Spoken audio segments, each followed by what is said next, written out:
Le président Emmanuel Macron donne lundi sa feuille de route aux ambassadeurs français en plaçant l'Europe au cœur de son action diplomatique, à 9 mois d'élections européennes où il espère contrer une vague mondiale de repli nationaliste.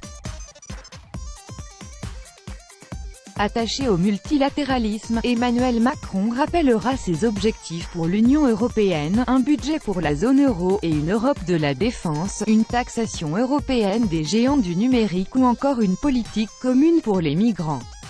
Des pays aux intérêts souvent divergents accueillis comme un sauveur de l'UE l'an dernier, le président français a vu ses ambitions diluées dans l'inertie d'une union de pays aux intérêts souvent divergents.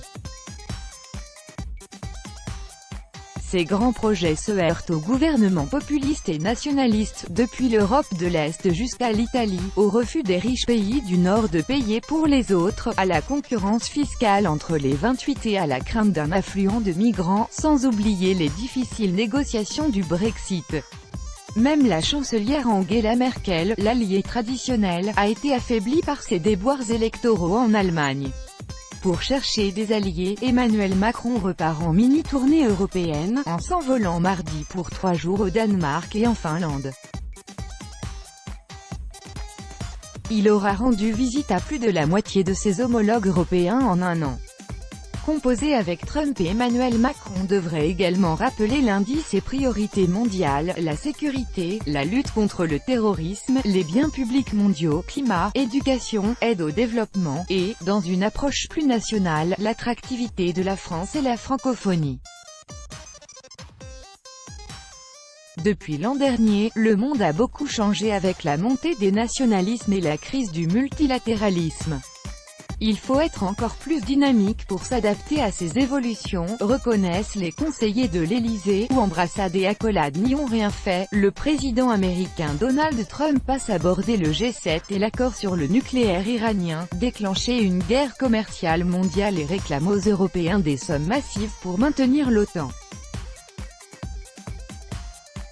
Au sein même de l'Europe, la Hongrie, la Pologne et maintenant l'Italie mènent une politique eurosceptique et anti-migrants, qui oblige Paris à rechercher un arc progressiste pour les contrer. L'UE face à la question des migrants, au fond c'est Macron, Merkel, et Pedro Sánchez en Espagne si je résume, c'est-à-dire ceux qui se disent que nous avons un avenir européen d'éducation, ou ceux qui disent non, il faut se recroqueviller sur soi parce que tout seul on va y arriver mieux, en l'occurrence, Orban et Salvini, le Premier ministre hongrois et le ministre italien de l'Intérieur, a expliqué dimanche le patron des députés du parti présidentiel, Richard Ferrand. Cet été, une dizaine d'États membres, parmi lesquels la France, l'Allemagne et l'Espagne, ont dû en urgence se répartir des migrants que Rome refusait. Les discussions sur un mécanisme coordonné pérenne achoppent sur le refus de l'Italie, qui a menacé vendredi de suspendre sa contribution au budget de l'UE. Conscient que l'opposition en France veut transformer les élections européennes de mai en référendum anti-Macron, comme l'a déjà annoncé le chef du mouvement La France Insoumise Jean-Luc Mélenchon, Emmanuel Macron devra aussi démontrer que ses efforts internationaux bénéficieront directement aux Français.